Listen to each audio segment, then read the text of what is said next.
अस्सलाम वालेकुम व्यूअर्स, कैसे हैं आप लोग। उम्मीद करता हूँ ठीक होंगे। आज जो हम चैप्टर स्टार्ट करने जा रहे हैं उसका नाम है रोटेशनल एंड सर्कुलर मोशन।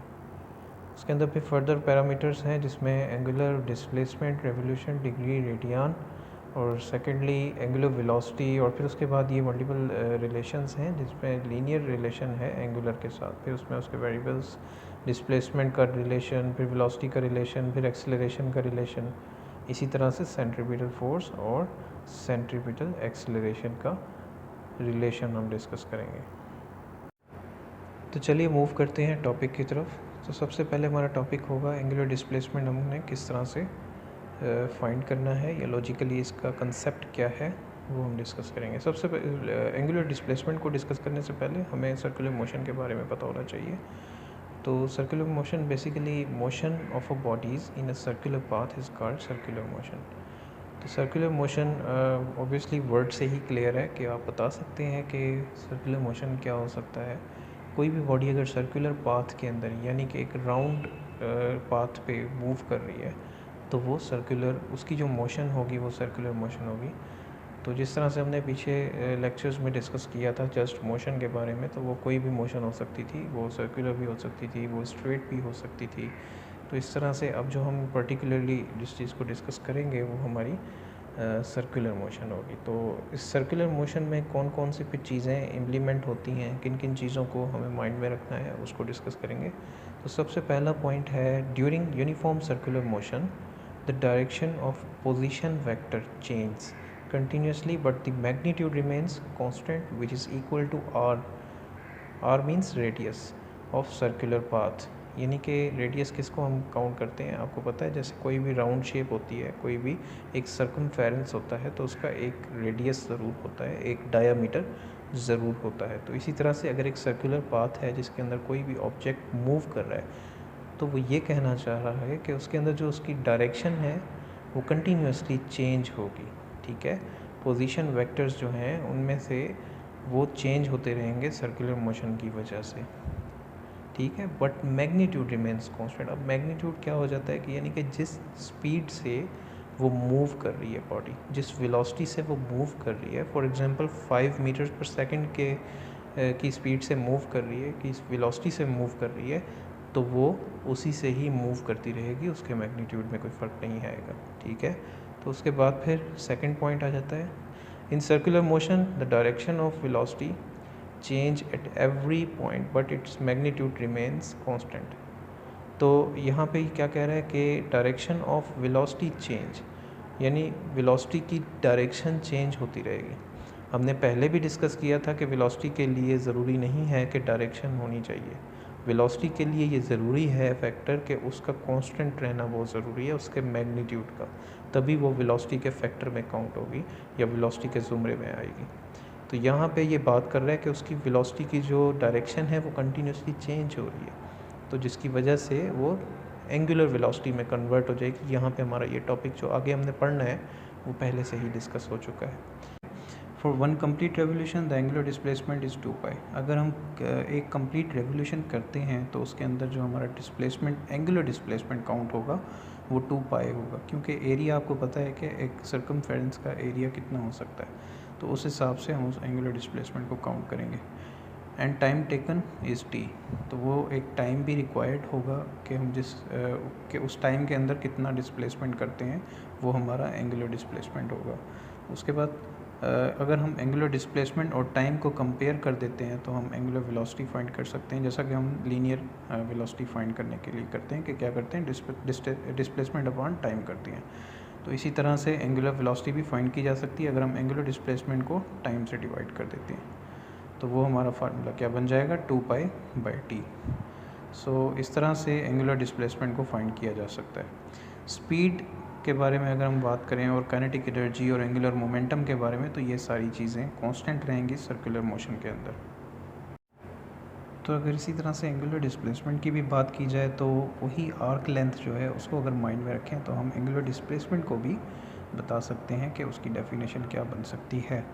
तो it is the angle swept by the radial line, यानी कि वो रेडियल लाइन जिसको हम आर्क लेंथ कहते हैं, कि वो किसी एंगल पे बेंड होती जा रही है, बेंड होते होते हर पॉइंट पे, आपको पता है सर्कमफेरेंस बनता किस तरह से है, जब काफ़ी सारे डॉट्स आपस में मिलते हैं तो फिर एक सर्कमफेरेंस, ये काफ़ी सारे डॉट्स आपस में मिलते हैं तो एक लाइन बनती है। इसी तरह से काफ़ी सारे डॉट्स को अगर मिलाया जाए एक सर्कुलर पाथ के अंदर तो फिर वो एक सर्कमफेरेंस बनते हैं, ठीक है।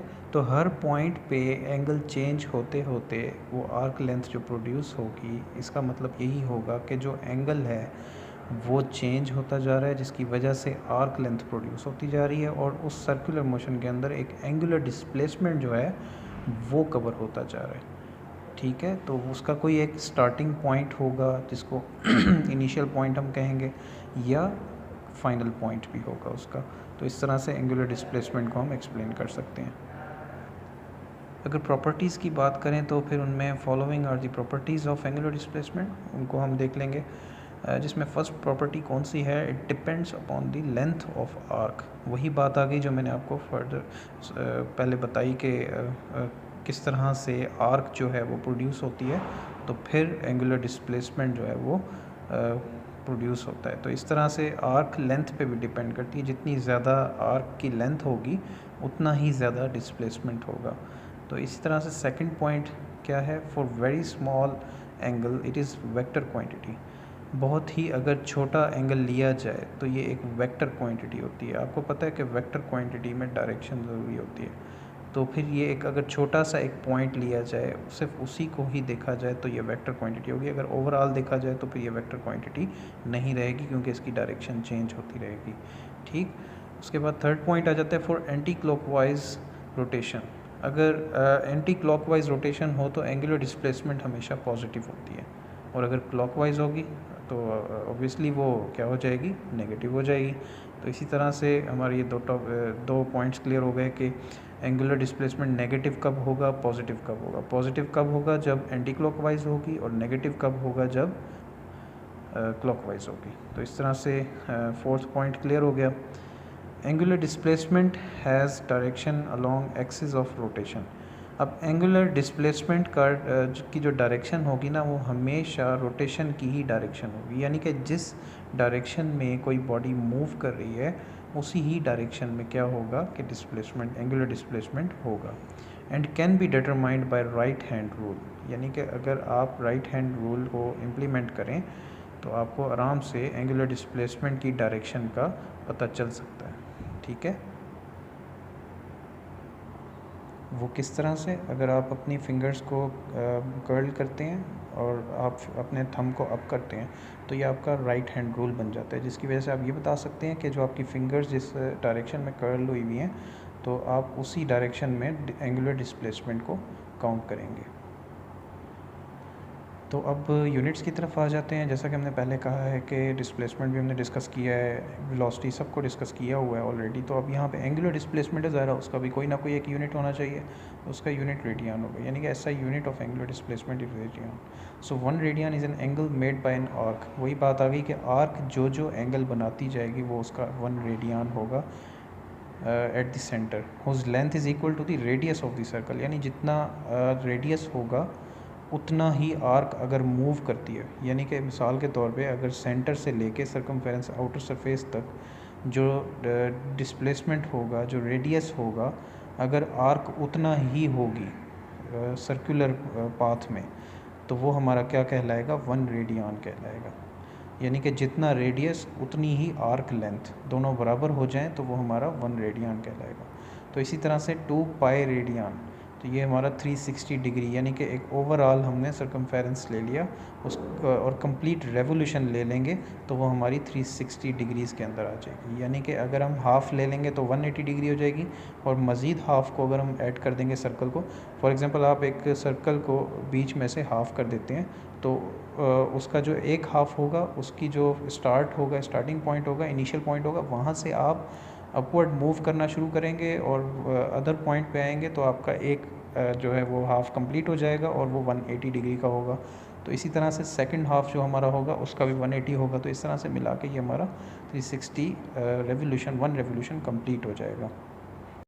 तो इसी तरह से अगर हम कन्वर्जन्स करना चाहें तो 1 डिग्री किसके बराबर होगा, तो वो हम बता सकते हैं कि पाई बाय 180 अगर होगा तो वो रेडियन में कितना बनेगा, और अगर 1 रेडियन है तो वो डिग्रीज़ में कितना होगा, और अगर 1 रेडियन है तो फिर उसकी रेवोल्यूशंस में कितनी वैल्यू होगी, वो आपके सामने है। तो ये कुछ इनकी कन्वर्जन्स हैं, वो माइंड में लाजमी रखनी है आपने।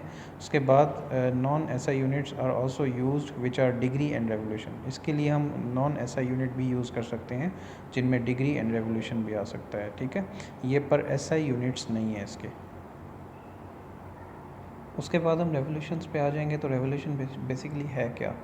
तो when a particle completes one round trip along a circular path of a circle then it is called one revolution. यानी कि कोई भी अगर पार्टिकल एक कंप्लीट राउंड ट्रिप लगाता है, यानी कि अगर आप एक दायरा लगाएं और उसमें आप अपना एक इनिशियल पॉइंट लें, उधर से आप अपना जर्नी स्टार्ट करें और फिर वापस उसी इनिशियल पॉइंट पे आके खड़े हो जाएं, तो ये आपका एक one round trip, complete round trip हो जाएगा। और इसी को हम एक कंप्लीट रेवोल्यूशन कहते हैं। जैसे कि अर्थ को अगर आप लेते हैं फॉर एग्जांपल, तो अर्थ की दो तरह की मूवमेंट्स होती हैं, दो तरह की मोशन होती हैं। एक रोटेशन होती है जो कि उसकी अपनी इटसेल्फ होती है, यानी कि जिसकी वजह से डेज़ एंड नाइट्स होते हैं, और एक रेवोल्यूशन होती है जिसकी वजह से सीजन्स चेंज होते हैं। यानी वो जो उसकी रेवोल्यूशन होती है वो सन के इर्द गिर्द होती है, सन के सर्कुलर पाथ में होगी, यानी कि वो सन के इर्द गिर्द एक कंप्लीट रेवोल्यूशन करेगी।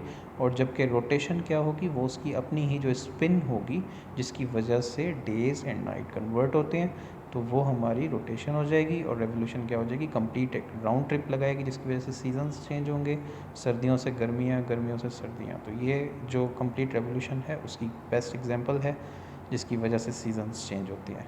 उसके बाद आ जाते हैं डिग्री पे। डिग्री क्या हो सकती है कि मैंने आपको पहले बताया कि एक पॉइंट, एक डॉट, वो मिल के सर्कल बनाते हैं, एक लाइन बनाते हैं। तो इसी तरह से when a circle is divided into 360 equal parts then each part is known as 1 degree. तो ये हर पार्ट जो है वो अलग अलग, अगर आप उसको देखें तो वो एक एक डिग्री कहलाएगा। तो इसी तरह से सर्कल बनता है। तो ये डिग्री की डेफिनेशन होगी। रेडियन क्या हो जाएगा, 1 radian is an angle subtended at the center of a circle by an arc whose length is equal to the radius of the circle। अब ये वो एंगल है जो कि आर्क लेंथ और रेडियस के दरमियान मौजूद होता है, जिसकी वजह से एक आर्क बनता है। यानी कि आप जिस जगह से स्टार्ट लेंगे वहाँ से लेके एक पर्टिकुलर पॉइंट तक रुकना है, वहाँ तक जो रेडियस और रेडियन बराबर हो जाएंगे, तो उनके बीच में जो एंगल बनेगा वो 1 रेडियन बनेगा। 1 रेडियन हमेशा तब बनता है जब रेडियस और आर्क लेंथ, जो आर्क बनी है सरकमफेरेंस पे, उसका जो वो है डिस्प्लेसमेंट है वो बराबर हो। यानी कि उसने जो सफ़र किया, जो जर्नी किया, लेकिन रेडियस के बराबर किया, उससे आगे ना उससे पीछे। तो इस तरह से क्या हो जाएगा, वो 1 रेडियन कहलाएगा।